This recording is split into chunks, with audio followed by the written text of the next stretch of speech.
Bonjour à tous, bienvenue à cette webconférence. On va démarrer.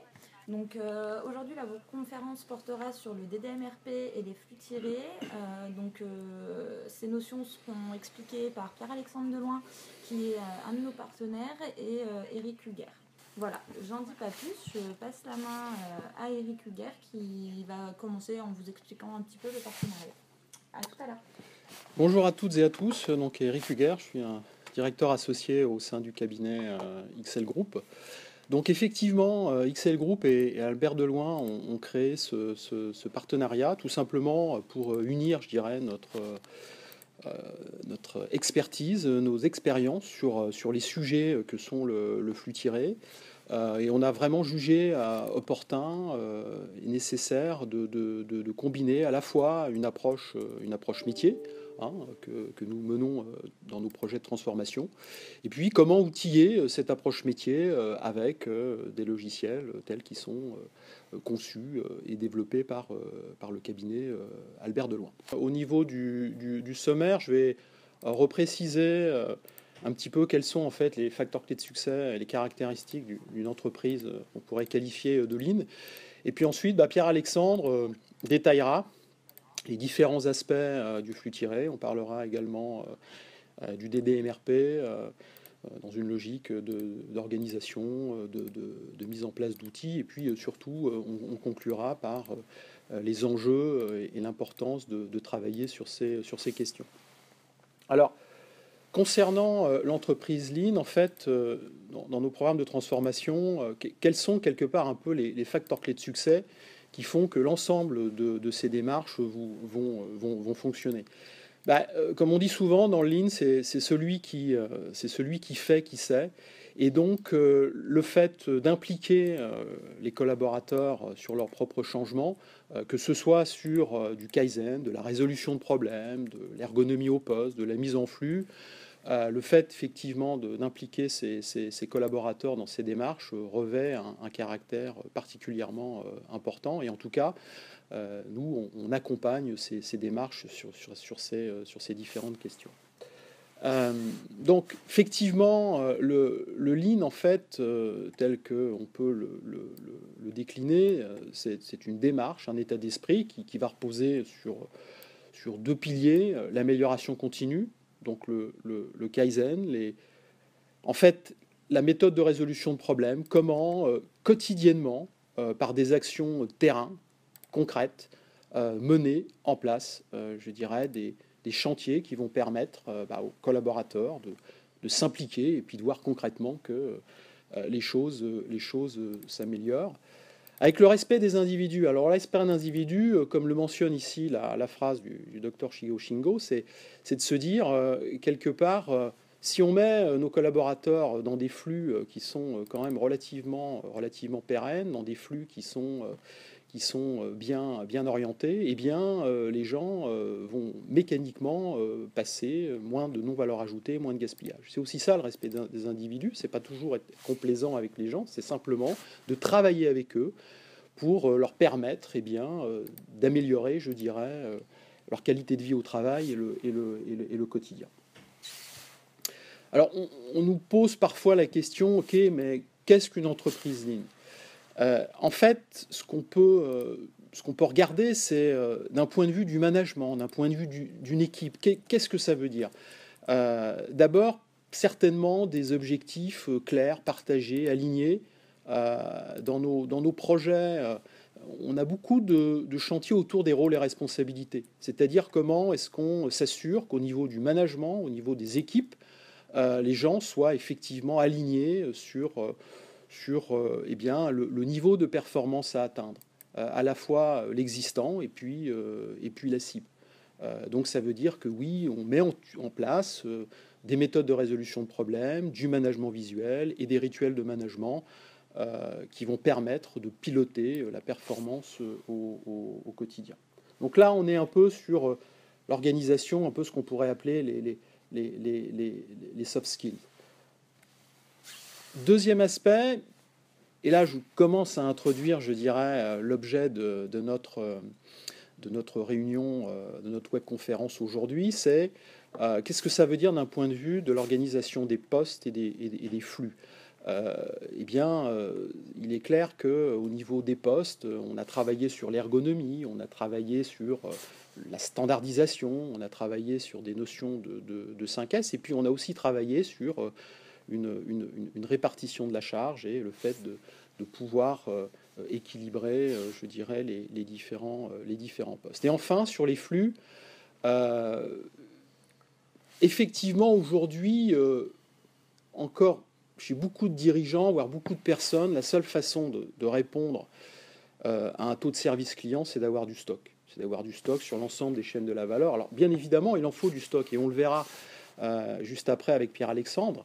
Il ne s'agit pas d'être dogmatique et d'avoir des niveaux de stock trop bas. C'est juste un problème de positionnement dans la supply chain et un problème de dimensionnement des stocks tampons, des buffers, comme on le verra dans la méthode des DMRP. Et puis, eh bien, voilà, c'est comment est-ce qu'on peut mettre en place, sans dogmatisme, des flux tirés lissés. Voilà, donc j'en ai fini pour cette introduction, je dirais, un peu générale sur le lean et la façon dont on peut décliner en entreprise. Et maintenant, j'ai le plaisir de laisser la parole à Pierre-Alexandre qui va aller un peu plus en avant et un peu plus dans le détail des flux tirés. Bonjour à toutes et à tous. Donc, merci Eric pour cette introduction. Donc je vais vous parler de flux tirés pendant une quarantaine de minutes et vous présenter ses origines, les principes flux tirés, quelques outils, et puis on fera un focus sur le DDMRP. Donc les flux tirés, c'est une méthode qui a été mise au point dans les années 50 chez Toyota par Taishi Ohno. Ils ont élaboré cette méthode après un voyage d'études aux États-Unis où ils ont pu voir comment étaient réalimentés les magasins en produits. Donc il y a une phrase qui est très importante et qui est le point de départ en fait à la mise en place de flux tirés. Il n'y a pas de pire gaspillage que de produire quelque chose dont vous n'avez pas besoin immédiatement et de le stocker dans un entrepôt. Donc là, on parle de gaspillage. Avant, nous pensions que le premier processus de fabrication, l'amont, envoyait les pièces au stade suivant de production, l'aval. Donc là, on est dans le flux tiré. Et donc, ils ont décidé d'inverser le processus et de se considérer ce qui se produirait, c'est les derniers stades, donner les premiers.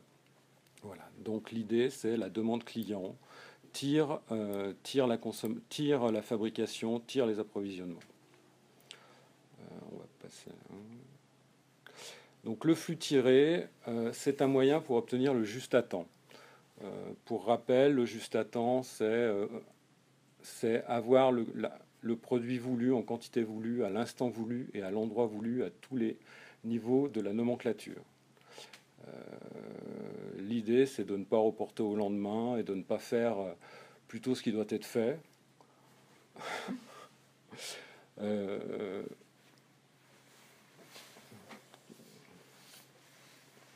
Donc là, on va rentrer dans les principes de base de l'organisation flux tiré. Donc le premier principe, c'est seul le besoin aval va provoquer la quantité à produire de l'atelier amont. Ensuite, le deuxième principe, c'est qu'on va décomposer l'ensemble des flux industriels en relations client-fournisseur. Et puis, l'ensemble de ces relations sont modélisées par 4 paramètres. On verra par la suite quels sont ces paramètres. Donc ces principes-là peuvent être appliqués avec différents outils, le plus connu étant le Kanban. Depuis, il est devenu électronique, il est devenu virtuel, et d'autres logiciels implémentent ce type de règles, notamment des logiciels comme le logiciel AD6 qui sera présenté rapidement par la suite. Donc si on regarde le schéma en dessous, en appliquant les flux tirés, on va faire un chaînage entre clients et fournisseurs, qui soient internes ou qui soient externes. Il va y avoir une forme de mécanisation des relations. Le tout étant de dimensionner correctement et de suivre et de contrôler l'ensemble de ces relations. Alors les 4 paramètres dont j'ai parlé jusqu'à présent, donc il y a le premier paramètre, c'est ce qu'on appelle la consommation moyenne journalière. Donc c'est un paramètre qui est maintenant assez connu dans les entreprises. C'est le niveau d'activité ramené à la journée, le niveau d'activité moyen ramené à la journée. Le deuxième paramètre, c'est la série économique, c'est le lot d'approvisionnement, le conditionnement mini de notre fournisseur. Le troisième paramètre, c'est le lead time, ce que nous appelons, nous, le temps alloué par le fournisseur. Donc c'est le délai complet, c'est-à-dire c'est le délai entre le moment où on sait qu'on a un besoin, le temps pour le programmer, le temps pour le recevoir, éventuellement le temps pour le contrôler quand il est réceptionné. Donc c'est le délai complet. On verra aussi que ce délai peut, pourquoi pas, contenir aussi le délai d'approvisionnement des composants. Ensuite, le dernier paramètre, c'est la sécurité. C'est la sécurité qui va être là pour pallier en fait aux fluctuations de la consommation. Et on a un cinquième paramètre. Quand on fait du Kanban, le cinquième paramètre, c'est la valeur d'une étiquette Kanban. Ça peut être un carton, ça peut être une palette, une caisse.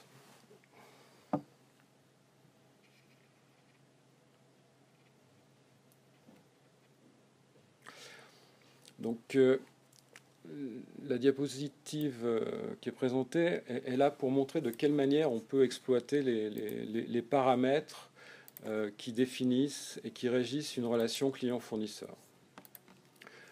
Donc avec ces paramètres-là, on va la première valeur qui est calculée, c'est le seuil. Le seuil est là pour déterminer à quel moment on va relancer un approvisionnement, à quel moment on va relancer une fabrication.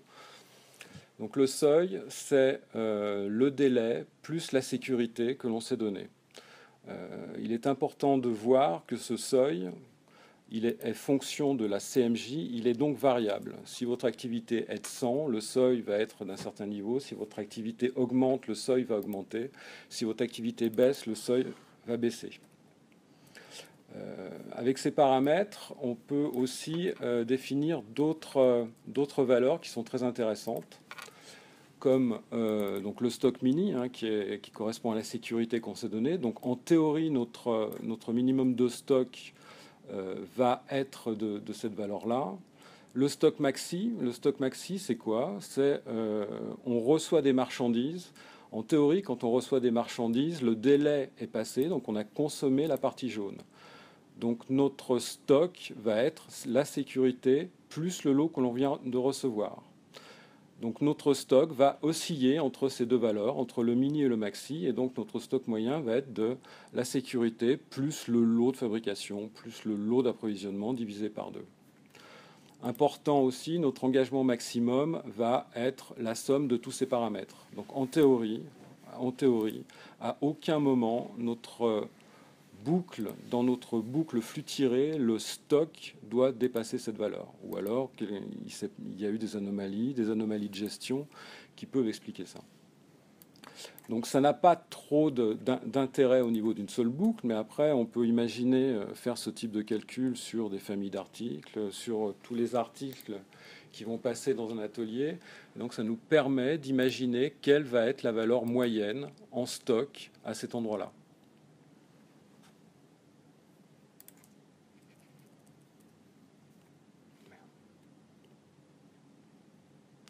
Donc là, je vais vous présenter une petite cinématique de fonctionnement des flux tirés entre plusieurs niveaux de nomenclature. Donc dans cet exemple, on a un produit fini 1 qui utilise un sous-ensemble 1, qui utilise un composant 3 et qui utilise de la matière. La consommation moyenne journalière du produit fini 1 est de 10 par jour. Son délai, le TA, le temps alloué, est de 2 jours. La sécurité, on s'est mis une sécurité de 5 jours. Et on le fabrique par 24 pièces. Donc notre seuil de déclenchement d'une nouvelle production, c'est 2 plus 5, donc 7 fois la CMJ, donc 70. Les ressources de PF1 sont en stock 58 pièces et on a un en-cours, donc un OF qui est en cours de production de 24. On est donc au-dessus de 70. C'est pour cette raison qu'il n'y a pas de proposition de lancement dans la partie jaune. Il est important de noter que la consommation moyenne journalière qui est du PF1 va remonter sur le sous-ensemble via la nomenclature. Donc le sous-ensemble 1 a lui aussi une consommation moyenne journalière de 10. Son délai est de 2, sa sécurité est de 1, et on le fabrique par 60. Donc son seuil est de 30, mais comme il y a 48 en stock, il n'y a toujours pas de proposition. On continue, on remonte au niveau du composant 3. Le composant 3, donc sa CMJ est 20, tout simplement parce qu'il est utilisé aussi dans un autre sous-ensemble. Son délai est de 4, sa sécurité est de 2, on le fabrique par 180, donc son seuil c'est 4 fois 2 que multiplie 20, donc 120. On a 130 en stock, donc de la même manière, il n'y a pas de proposition de lancement. On arrive sur la matière. Alors la matière, donc pour 20 C3, j'ai besoin de 5 kg par jour. Mon délai est de 10, ma sécurité est de 4, donc 14 fois 5, donc 70 kg.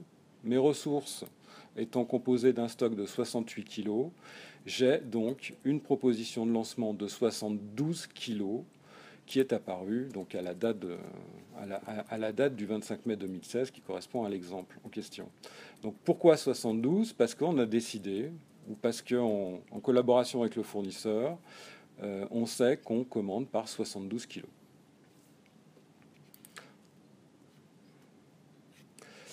On revient sur notre produit fini 1. Nous allons expédier 24 pièces.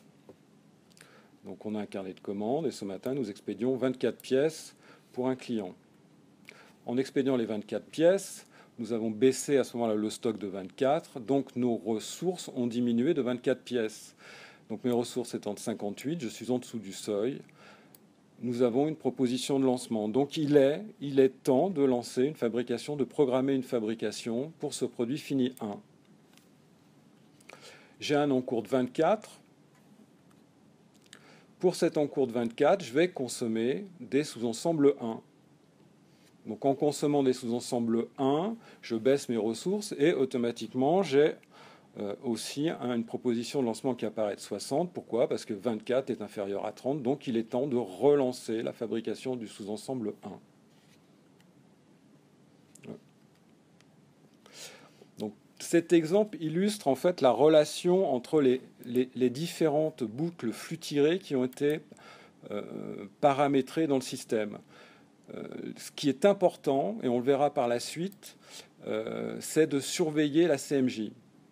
Donc on verra pourquoi c'est important, parce que si la CMJ augmente, si l'activité augmente et que la CMJ ne suit pas l'activité, on va avoir soit des surstocks, parce que les seuils vont être trop hauts, ou soit alors des ruptures, parce que les seuils vont être trop bas. Donc il faut toujours garder en adéquation la CMJ à l'intérieur de l'enchaînement des boucles flux tirées. Alors cette diapositive pour illustrer la chose suivante, c'est quand on fait du flux tiré, on va positionner des stocks. Mais quand on fait du flux tiré, on peut aussi ne pas positionner de stock et travailler à la commande. Donc si on prend le premier chaînage flux tiré, le premier produit qui est présenté est livré sur stock, c'est-à-dire que dans ce cas-là, les clients vont être livré sur un stock existant. Donc le délai est donc le temps de faire la préparation pour expédition. On est donc sur un jour de délai. Le deuxième produit, la deuxième ligne, on a décidé de le livrer à la commande. C'est un produit qui va être assemblé sur sous-ensemble tenu en stock. Donc dans ce cas-là, on va enchaîner le délai d'assemblage. Et le délai d'assemblage étant de 5 jours dans cet exemple. Donc le délai d'obtention de ce produit va être de 6 jours. C'est-à-dire que le délai commercial que l'on va annoncer ne peut pas être inférieur à 6 jours. Le troisième produit, on a décidé d'aller un niveau plus haut et donc d'enchaîner, quand on a une commande, d'enchaîner la phase d'expédition, la phase de fabrication des composants et la phase de fabrication des sous-ensembles. Donc le délai, dans ce cas-là, est de 11 jours. Donc toute commande qui va rentrer dans cet horizon doit être prise en compte. On aurait pu imaginer un autre cas de figure, c'est, pourquoi pas, la fabrication des sous-ensembles est réalisée à la commande. Donc on peut très bien avoir un produit fini 1 qui est stocké et livré sur stock, mais qui utilise un sous-ensemble qui va être déclenché à la commande aux besoins des fabrications du produit fini. Donc dans ce cas-là, le délai d'obtention du produit fini, qui est de 5 jours, va être augmenté du délai d'obtention de son sous-ensemble, donc 5 jours. Dans ce cas-là, on passerait à 10 jours d'obtention. Et donc, ce qui est important, c'est de voir que ça aura un impact direct sur les stocks, le seuil de déclenchement n'étant plus de 5 jours, mais de 10 jours. Et donc, évidemment, 10 jours d'attente dans un monde où on a de l'aléa, où on peut avoir une variation de la consommation, une variation de la demande client, fera qu'on augmentera d'autant la sécurité pour répondre et pour pallier aux fluctuations de la demande. Donc il y aura un impact direct sur les niveaux de stock de cette relation client-fournisseur.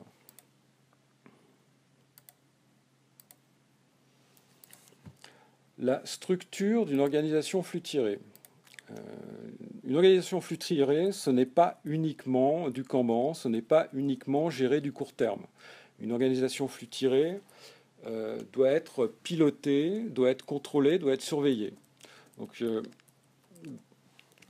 ce que l'on a l'habitude, nous, de mettre en place, c'est des organisations qui vont, alors, au niveau du terrain, être réactives et gérées par des outils qui seront présentés par la suite, en particulier le Kanban, qu'il soit électronique, manuel ou virtuel.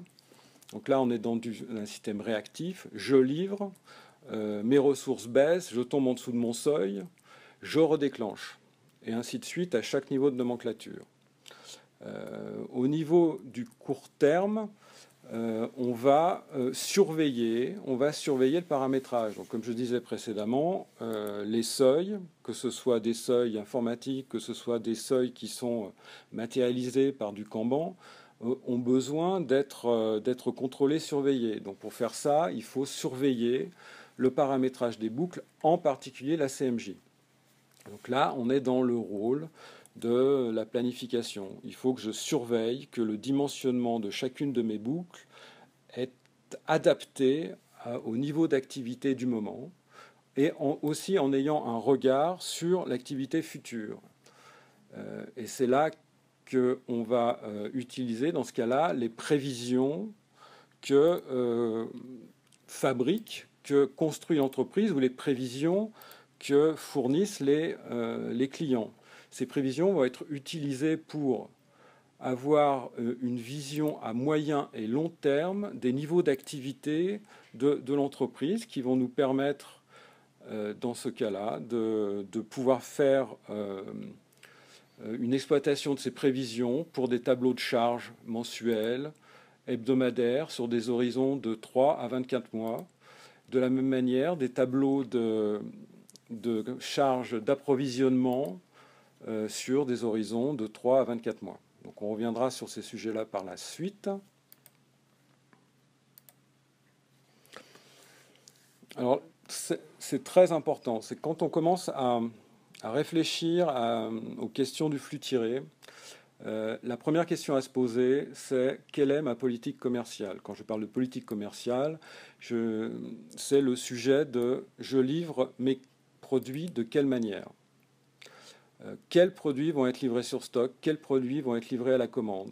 Et sur ces produits qui vont être livrés à la commande, lesquels vont être produits sur composants tenus en stock, lesquels vont être produits sur sous-ensemble tenus en stock ou complètement à la commande? Donc il y a une analyse qui doit être faite au démarrage de ce type d'application qui consiste à décider quelle famille de produits et quelle autre famille de produits vont être livrés sur stock ou fabriqués à la commande. Donc il y a toute une première étape d'analyse des produits. Donc on va faire un classement ABC, un classement XYZ, on va faire des matrices et on va décider, en collaboration bien évidemment, et même je dirais même au-delà de ça, c'est eux qui doivent le décider, mais en tenant compte dans ce cas-là ce que ça implique au niveau de la production, on va décider avec le commerce quels sont les produits qu'on va tenir en stock, quels sont les produits qu'on va livrer à la commande, sous quel délai. Et on peut très bien imaginer avoir des produits totalement aléatoires qui ont une demande très faible et on va quand même les tenir sur stock parce que le commerce le demande, parce que les clients ne commandent pas que des produits A, mais ils commandent aussi des produits D, des produits E. Et ils peuvent ne pas comprendre qu'un produit E soit livré sous 3 mois. Donc on peut très bien imaginer des produits A qui vont être tenus sur stock, des produits B sur stock, des produits C qui vont être tenus à la commande, et puis une série de produits qui vont être jugés comme stratégiques, qu'on va quand même tenir sur stock. Donc cela étant posé,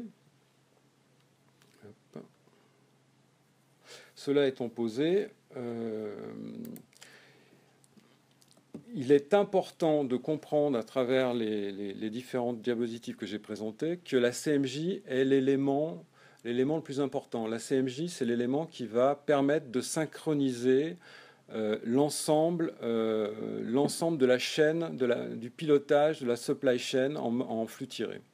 La CMJ va permettre de synchroniser l'ensemble des niveaux de nomenclature.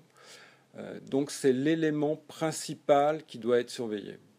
Donc quand on met en place du flux tiré, on va avoir en standard trois CMJ. La première CMJ, c'est la CMJ dite active.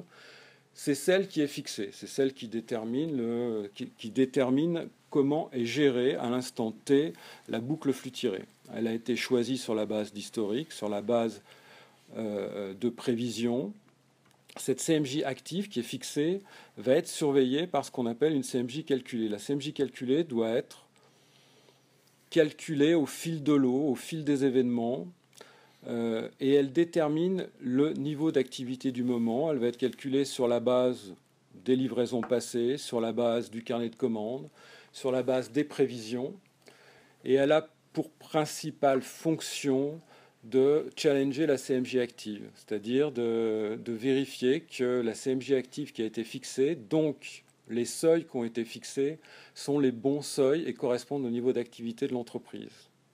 L'idée, c'est d'éviter qu'il y ait des écarts trop importants qui existent entre la réalité de l'activité de l'entreprise et la CMJ active, et donc les seuils qui ont été déterminés, ce qui évidemment pourrait entraîner des ruptures et entraîner des surstocks.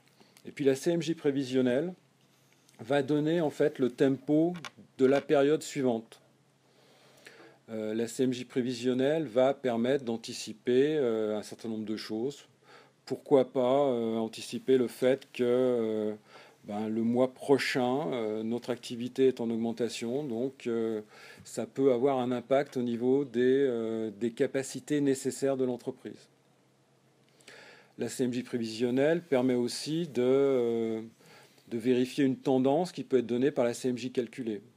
C'est-à-dire, imaginons que vous ayez une CMJ active de 10, une CMJ calculée de 12 et une CMJ prévisionnelle de 14. Si vous avez mis une sécurité de 50%, il n'y a pas le feu, mais il peut être intéressant quand même de commencer à passer à 12. Parce que la CMJ prévisionnelle étant à 14, la tendance est avérée d'une augmentation de l'activité. Alors, toujours sur le même sujet, donc la CMJ, donc je vais illustrer le propos de l'intérêt et de l'importance de la CMJ dans la mise en place de ce type d'organisation. Donc on reprend le même exemple que tout à l'heure. Donc on va partir, on a un produit fini, un sous-ensemble, un composant 3, une matière. Dans cet exemple, on fait apparaître la CMJ active, la CMJ calculée, la CMJ prévisionnelle. Donc pour l'instant, la CMJ active est à 10, donc on est calé sur une activité à 10 par jour.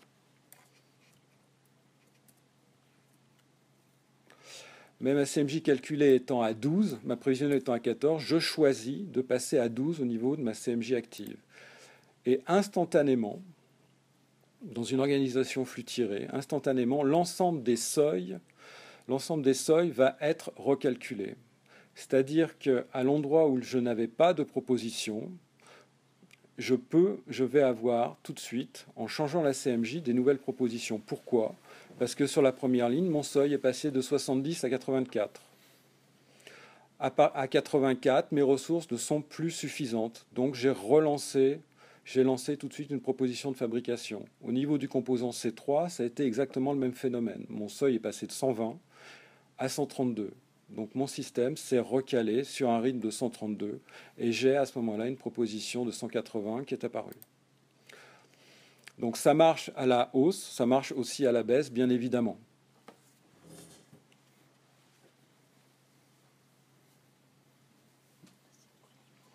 Les CMJ, donc on a vu que la CMJ était un élément très important pour tout ce qui concernait la planification, le déclenchement des lancements, le déclenchement des approvisionnements. La CMJ peut être aussi exploitée pour dimensionner les capacités humaines et industrielles. On va continuer sur l'exemple suivant. Donc on a une CMJ, on a une pièce qui a une consommation moyenne journalière de 20 pièces par jour en actif, de 22 pièces par jour en calculé, de 24 en prévisionnel. Son lot de lancement est de 180. Ça veut dire quoi? Ça veut dire que tous les 9 jours, en théorie, sur un rythme actif, tous les 9 jours, j'ai 180 pièces à fabriquer. Sur un rythme de la CMJ calculée, c'est tous les 8,2 jours. Sur le rythme de la CMJ prévisionnelle, c'est tous les 7,5 jours. Pour faire 180 pièces, j'utilise 20 heures machine. Ça veut dire quoi? Ça veut dire tous les jours, j'ai en moyenne 2,2 heures qui sont consacrées à la fabrication de cette référence sur le rythme de la CMJ active. Mais si je passe au rythme de la CMJ calculée, qui est de 22 pièces, c'est tous les 8,2 jours. Donc ça veut dire que tous les jours, dans ce cas-là, en fait, je vais utiliser 2,44 heures de capacité machine. Concernant la CMJ prévisionnelle, c'est tous les 7,5 jours qu'une production revient, donc c'est 2,66 heures. Bon, c'est des calculs théoriques, au niveau d'une pièce, c'est pas très intéressant, mais si on ramène ça à toutes les pièces et toutes les références qui vont passer sur un poste de charge, sur une machine, dans un centre de charge, ça nous permet d'exploiter les CMJ pour en tirer des besoins en termes de capacité humaine ou de capacité machine. Donc ça permet, dans le même ordre d'idée que l'on dimensionne les flux via le seuil pour répondre à la demande client, ça permet de la même manière de dimensionner ses capacités pour répondre à la demande client de la même manière. En tout cas, d'être capable de savoir ce dont on a besoin.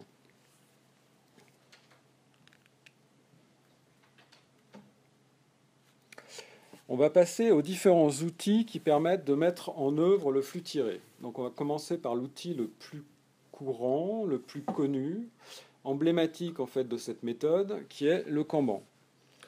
Donc le Kanban, c'est un outil qui est assez simple, c'est qu'on a des étiquettes qui vont suivre des cartons, des conditionnements, des palettes. Quand je livre mon client, l'étiquette qui est sur cette palette, sur cette caisse, va revenir sur un planning. Quand un certain nombre d'étiquettes sont revenues, donc au fur et à mesure des livraisons, au fur et à mesure des consommations, les étiquettes vont revenir sur mon planning. Quand un certain nombre d'étiquettes sont revenues sur le planning, je sais qu'il est temps de relancer une fabrication. Donc ça, ce qui est illustré par le schéma qui vous est présenté. Donc quand toutes les étiquettes sont revenues entre l'étiquette blanche et l'étiquette rouge, il sera temps de relancer une fabrication.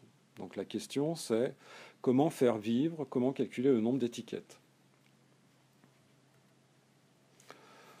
Donc de manière assez simple, le premier calcul que l'on doit faire, c'est calculer le nombre d'étiquettes qui vont matérialiser le lot de lancement, le lot de fabrication.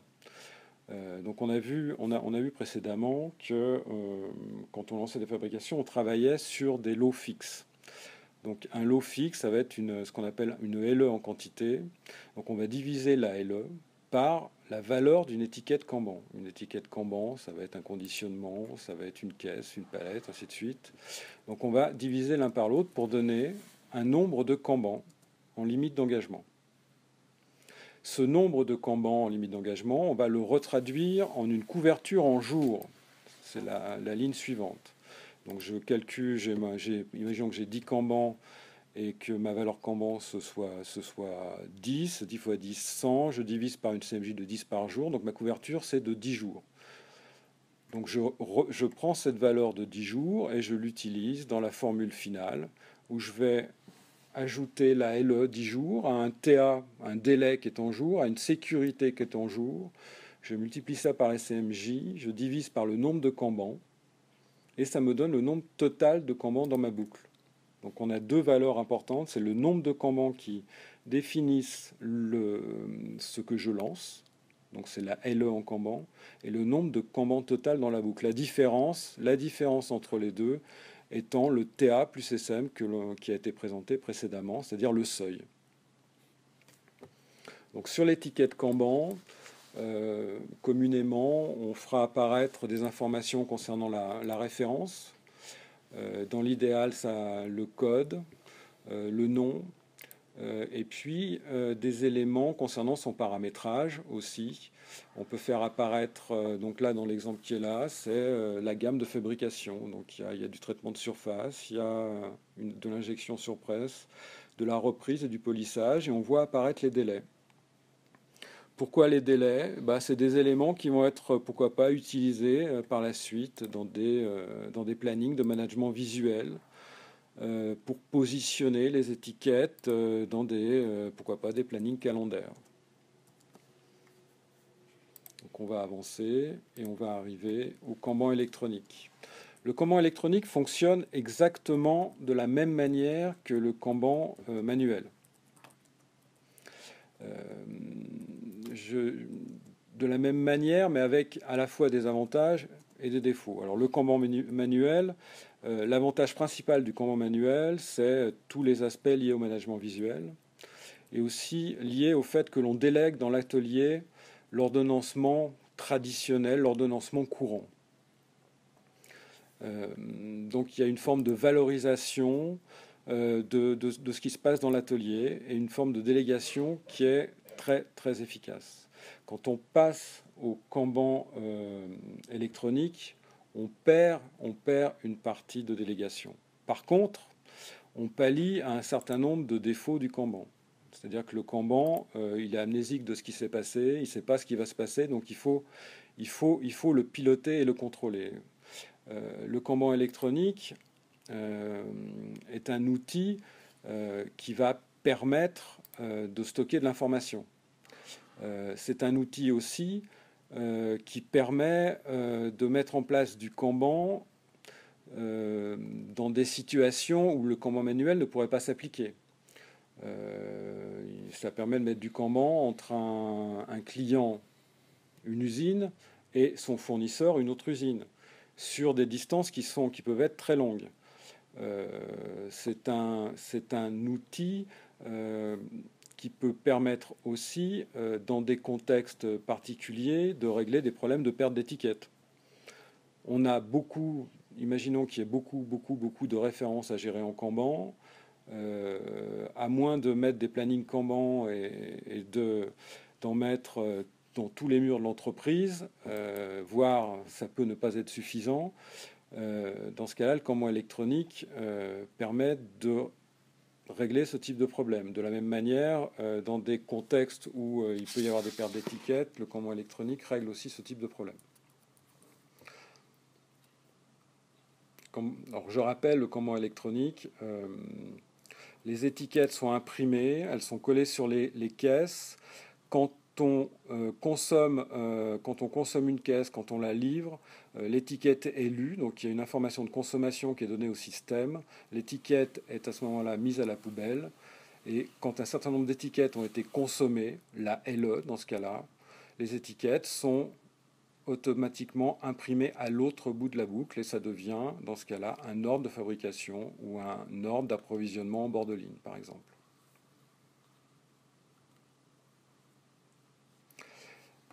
Une autre application du Kanban, c'est la méthode Gopal. La méthode Gopal a été développée par Peugeot.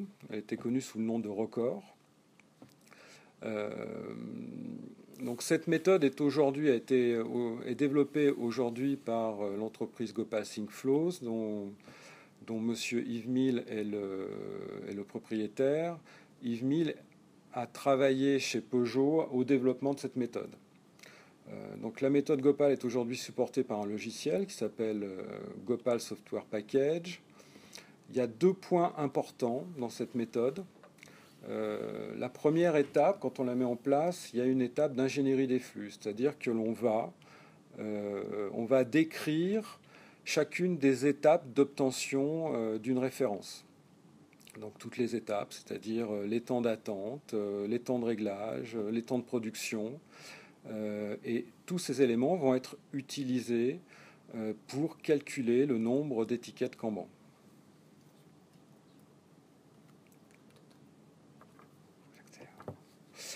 Donc la méthode Gopal, une fois que l'on a calculé le nombre d'étiquettes Kanban, se présente en fait visuellement un peu comme une méthode Kanban traditionnelle, à la différence que et c'est là une des originalités de Gopal, le planning de programmation est une roue.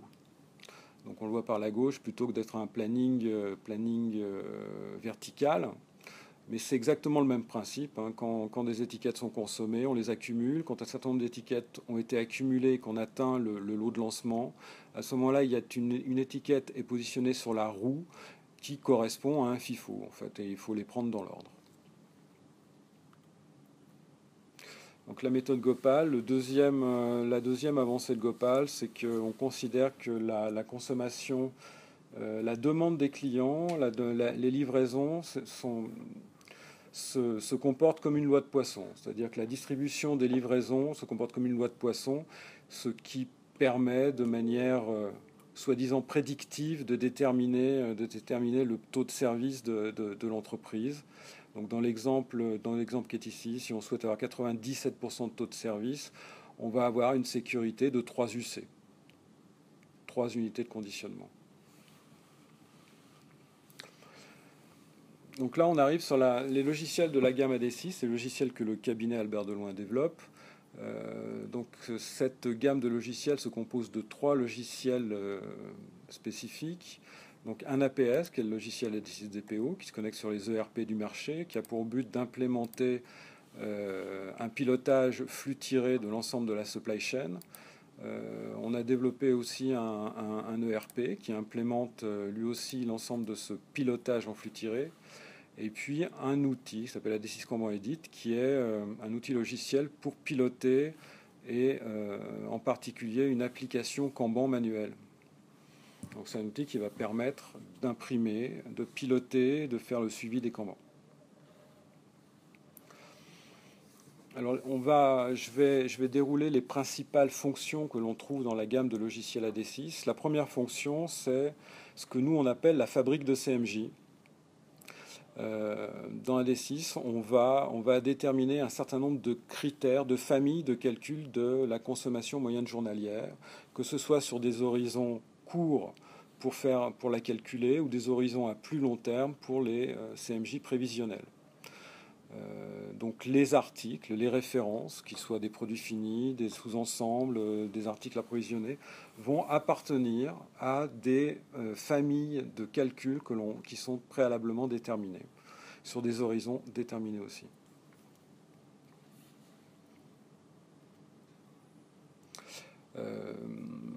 On va trouver aussi ce que l'on appelle des tableaux de bord de besoins. Donc là, dans l'exemple, c'est les besoins commerciaux qui sont présentés. On a des tableaux de bord des besoins de fabrication, des tableaux de bord des besoins d'approvisionnement. L'objectif de ces tableaux de bord, c'est de présenter, en tout cas dans l'exemple des besoins commerciaux, de présenter le carnet de commandes et de présenter le paramétrage des produits. De manière à pouvoir prendre des décisions liées aux différentes informations qui sont présentées. Donc on présente des informations traditionnelles, celles qui ont été présentées jusqu'à présent, c'est-à-dire les informations liées à la consommation moyenne journalière. On présente le paramétrage, le délai, les lots de lancement, de quelle manière, quel est le mode de gestion de l'article, c'est-à-dire à la commande ou géré sur stock. Et en fonction de tous ces éléments, le logiciel va proposer des lancements à effectuer. Mais ces lancements vont être validés ou non par le responsable planification.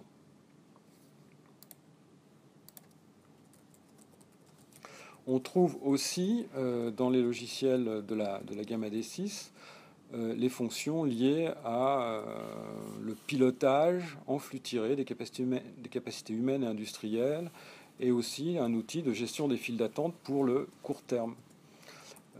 Donc tout à l'heure, ce qui avait été présenté comme calcul, comme exploitation des paramètres pour des calculs de capacité humaine et industrielle, est ici exploité aussi, mais sur des postes de charge complets, sur des centres de charge complets, de manière à pouvoir estimer, faire le comparatif entre la charge demandée par l'activité, c'est-à-dire la CMJ calculée, et puis les capacités humaines et industrielles qui ont été déterminées pour répondre à ce besoin. Donc dans cet exemple-là, on voit une correspondance entre les capacités qui sont calculées par rapport à la demande qui est exprimée via des CMJ. Et donc on se retrouve face à des taux d'activité par poste de charge, ou des taux d'activité par type de personnel. Concernant la gestion des files d'attente, c'est ni plus ni moins la représentation de ce qui a été décidé via les tableaux de bord précédents en termes de lancement ou en termes de proposition de lancement sous forme de files d'attente, en exploitant les gammes qui ont été les gammes des différentes références, des différents articles, des différents sous-ensembles. Les autres fonctions importantes du logiciel AD6, donc c'est l'intégration de toutes les formes de Kanban, c'est le fait que l'on peut piloter différentes typologies de produits, des petites, moyennes et grandes séries, et des produits gérés sur stock ou gérés à la commande, tout ça dans une logique flux tiré. Il y a l'intégration de la gestion des besoins exceptionnels, c'est-à-dire qu'on peut très bien imaginer avoir dans des horizons courts ou plus longs des commandes qui sont déjà positionnées, mais qui sont des commandes qui sont anormales par rapport à l'activité du produit. On gère aussi de la même manière la fermeture des ateliers, c'est-à-dire ou la fermeture de l'usine. On est au mois d'août, l'usine est fermée, mais nos clients demandent à être livrés. Donc, comment est-ce qu'on va gérer ce type de situation dans un mode flux tiré, alors que tant qu'on n'a pas consommé, on n'a pas relancé.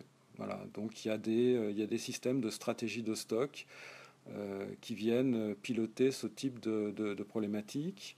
De la même manière, on gère de la saisonnalité. Il y a aussi des états qui permettent de vérifier la cohérence de l'ensemble des boucles flux tirées. Alors la méthode DDMRP, dans ce contexte flux tiré, le DDMRP est une méthodologie de planification et d'exécution des scénarios d'approvisionnement, de fabrication et de distribution. Donc comme tout le monde le sait, comme tout le monde a entendu parler, le DDMRP est implémenté via des buffers. Les buffers à des endroits stratégiques de la supply chain dont l'objectif est de décorréler le besoin de la production. Donc on est dans un système de découplage de l'aval et de l'amont. Et les buffers, on va le voir, sont fonction de la consommation, sont fonction du cycle du composant, sont fonction des risques de variation. Et ils sont exploités pour déterminer, pour décider des lancements à effectuer à chaque niveau de nomenclature. Comment fonctionnent les buffers DDMRP? On a 3 buffers. On a le vert, le jaune, le rouge. Chaque buffer, on verra par la suite, ils vont être expliqués, chaque buffer a un objectif spécifique et variera en taille et en proportion en fonction du profil de buffer auquel l'article est affecté. Le profil de buffer, c'est quoi? C'est un ensemble de paramètres qui sont appliqués à un groupe d'articles. Donc c'est l'article est-il fabriqué, acheté ou distribué? Dans quelle catégorie de délai de lead time? Est-ce que c'est un délai long? Est-ce que c'est un délai moyen, un délai court? Est-ce que cet article a une variabilité haute, moyenne ou faible? Et puis comment est-ce que est déterminée la taille de lot? La première zone, la zone verte. La zone verte, par comparaison avec le flux tiré, c'est ce qu'on pourrait appeler la LE. La zone verte est là pour déterminer la taille des ordres de lancement. Il y a 3 manières de l'obtenir. Soit on va utiliser un pourcentage du délai sur des délais longs.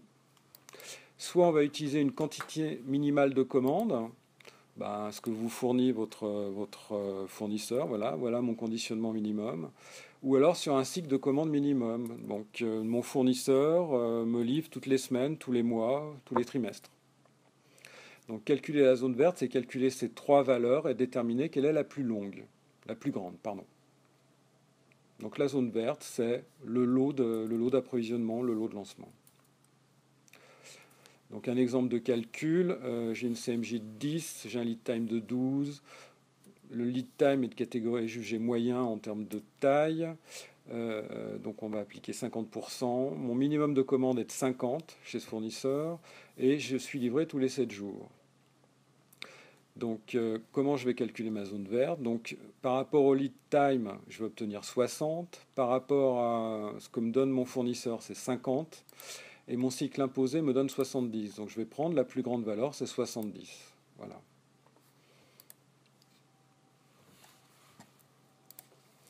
Le deuxième buffer, c'est le délai. Donc là, il est assez simple à calculer. Si j'ai un délai de 12 jours, 12 jours fois ma CMJ qui est de 10, donc mon buffer, le buffer jaune sera de 120 jours, de 120 pièces, excusez-moi. La zone rouge, c'est la sécurité.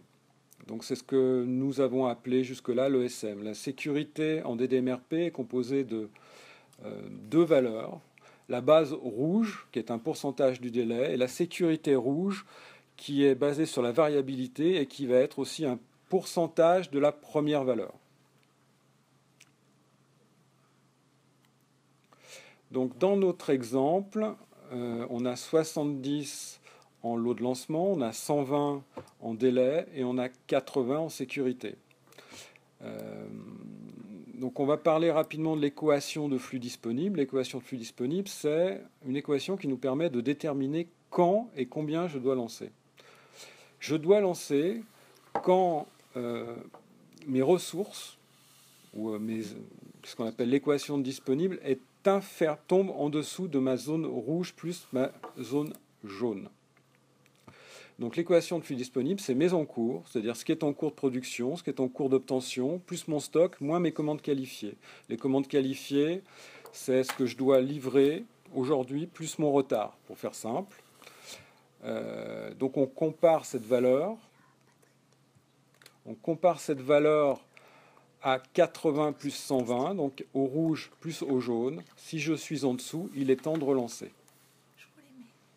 Donc on peut faire assez rapidement la comparaison avec les flux tirés.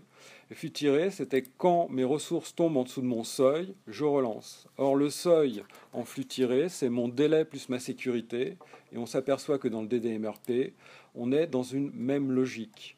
Quand je suis en dessous du seuil jaune plus rouge, je dois relancer une fabrication, je dois relancer un approvisionnement. De la même manière qu'en flux tiré, quand on exploite les paramètres, les buffers des DMRP, on s'aperçoit que le stock va osciller de la même manière entre une valeur mini, qui est la sécurité, c'est-à-dire 80 dans cet exemple, et une valeur maxi, 80 plus mon vert, c'est-à-dire mon lot de lancement, 80 plus 70, 150. Donc mon stock en DDMRP va osciller de la même manière qu'en flux tiré, entre une valeur maxi et une valeur mini, c'est-à-dire 115, dans cet exemple. Donc oui, on peut dire à travers cette présentation que le DDMRP est aussi un outil flux tiré qui s'apparente dans ses principes aux règles qui ont été présentées jusqu'à présent.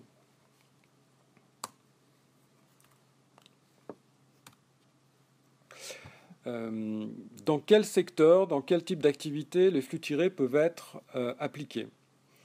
On va commencer par dire où est-ce qu'ils ne peuvent pas être appliqués. Si une entreprise travaille exclusivement à l'affaire, fait des produits uniques, le flux tiré ne va pas s'appliquer, ne fonctionnera pas. Pour des entreprises qui fabriquent et qui ne fonctionnent exclusivement à la commande, le flux tiré ne présentera aucun avantage. Donc il n'y a aucun intérêt dans ce cas-là à travailler en flux tiré. Il y a certaines activités de process où le flux tiré, manifestement, n'aura pas d'avantage particulier. Autrement, le flux tiré peut s'appliquer dans la plupart des industries manufacturières, soit automobile, aéronautique, électricité, électronique, plasturgie, pharmacie, médicale, le textile aussi, les fluides, l'horlogerie, etc.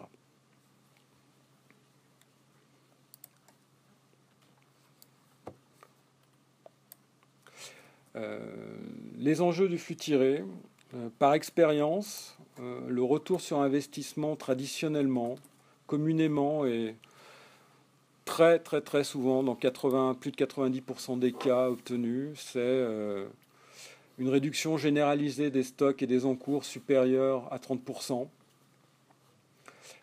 C'est une amélioration du taux de service très significative qui nous permet de tendre vers 100% et une augmentation de la productivité supérieure à 5%. Voilà. Et tous ces résultats sont habituellement obtenus dans un délai inférieur à 1 an, entre 6 et 1 an de manière habituelle. Merci beaucoup Pierre-Alexandre. On va passer aux questions. Donc je vais vous poser la première question. Donc lorsque l'on démarre une démarche de transformation, le flux tiré est-il un point de départ ou un aboutissement ? Oui, je peux donner un début de réponse. Alors, comme je suis normand, bah, ça dépend en fait. Et quelque part, tout dépend aussi du niveau de maturité de l'entreprise et également du niveau de difficultés ou de dysfonctionnement rencontrés. C'est-à-dire que le flux tiré n'est pas uniquement, doit pas être uniquement vu comme une méthode, je dirais, logistique, mais aussi comme un moyen de révéler un certain nombre de problèmes et donc, quelque part, de travailler sur la méthode de résolution de problèmes et de travailler sur tous les sujets qui vont faire qu'à un moment donné, on va pouvoir travailler avec des délais qui vont être raccourcis entre guillemets en termes de lead time et des encours qui vont être plus faible.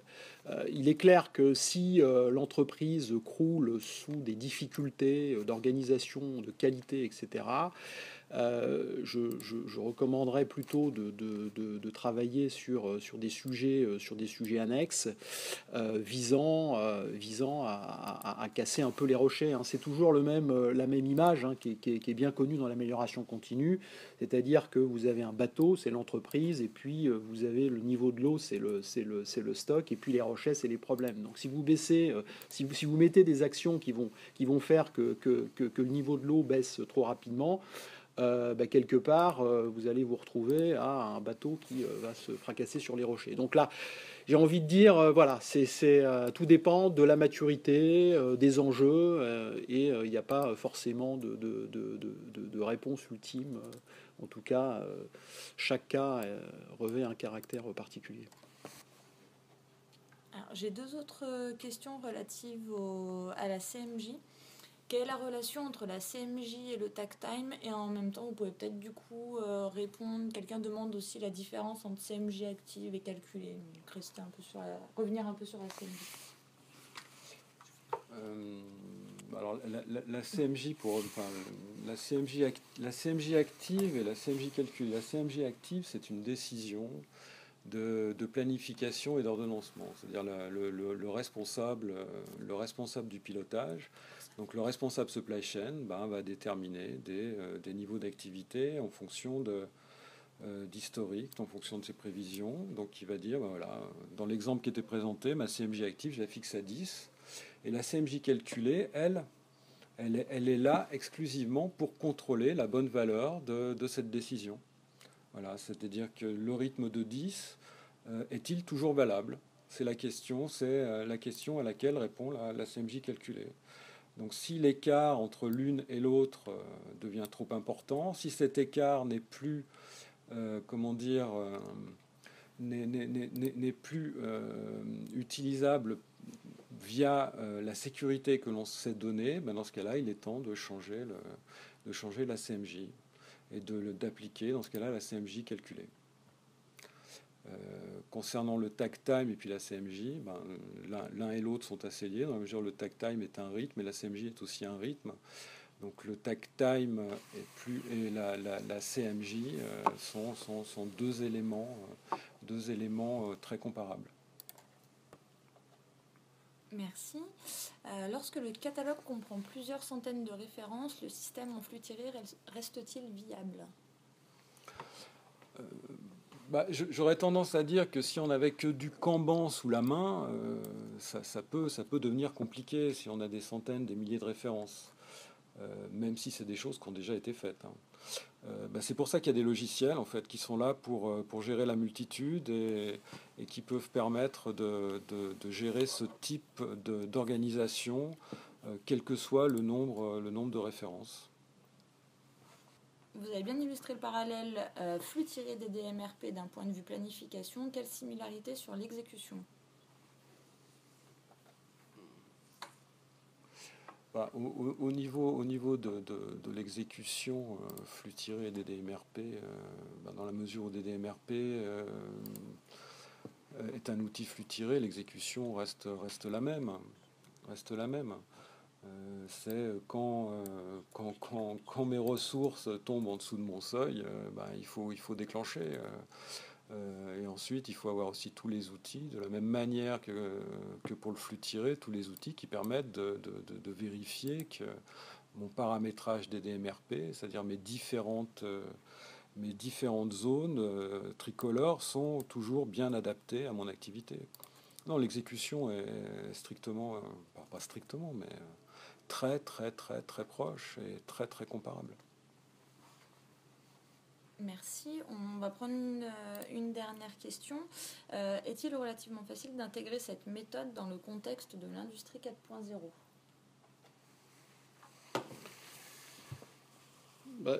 Sur l'industrie 4.0, encore une fois,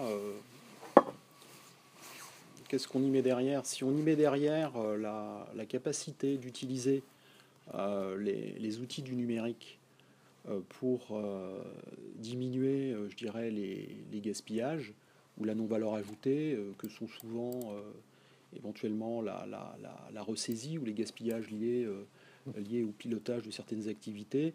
Je pense que ce type d'approche permet effectivement d'outiller les démarches.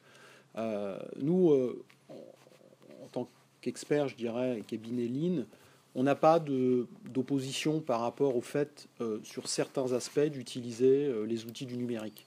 Et c'est la raison, d'ailleurs, pour laquelle on a un certain nombre de partenariats, dont un partenariat avec Albert Deloin, parce qu'on considère que sur certains sujets, on peut aller directement faire une modélisation, une simulation sur une boucle en utilisant tout ou partie de leur logiciel.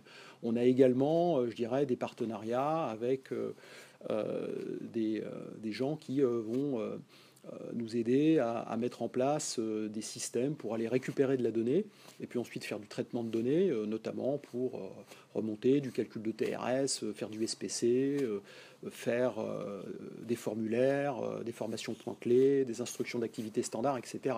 Parce qu'on considère qu'à un moment donné, la ressaisie manuelle ou le suivi manuel, je dirais, peut être considéré comme étant un gaspillage. Alors par contre, et ça Pierre-Alexandre l'a bien noté, l'avantage, si je reprends par exemple un Kanban manuel, c'est que c'est un système effroyablement efficace où on donne la possibilité aux gens de terrain de piloter, de pouvoir actionner manuellement des étiquettes, etc. Donc ça leur donne effectivement un rôle de pilotage important. La numérisation peut avoir certains effets qui, c'est comme le fichier Excel qui est sur mon PC mais qui est partagé juste par personne. Moi seul l'utilise. Donc oui, l'industrie 4.0, à partir du moment où on considère que c'est l'humain qui drive et qui se fait aider par un certain nombre On parle maintenant de plus en plus de robots collaboratifs, etc., d'outils pour aider sur des tâches à non-valeur ajoutée ou à gaspillage. Donc il y a une parfaite adéquation, entre guillemets, entre l'utilisation d'outils tels qu'il a été présenté ce matin dans une logique d'industrie 4.0 et d'amélioration continue. Eh ben, merci beaucoup à vous deux pour cette présentation. J'espère que ça aura répondu à vos attentes. Je vais rapidement conclure en vous présentant les 3 prochaines webconférences que nous aurons. Donc on en a une par mois le vendredi. Donc la prochaine portera sur un projet de transformation Lean Six Sigma. On abordera ensuite en mai le Lean Office et le Lean Digital en juin. Voilà. Donc, on ne vous garde pas plus longtemps. Merci à tous. N'hésitez pas à nous suivre sur les réseaux et à nous contacter directement via nos sites internet ou directement sur les réseaux si vous avez d'autres questions sur le DDMRP ou les flux tirés. Voilà. Et bien merci. Merci à tous et très bon week-end. Au revoir. Merci, au revoir.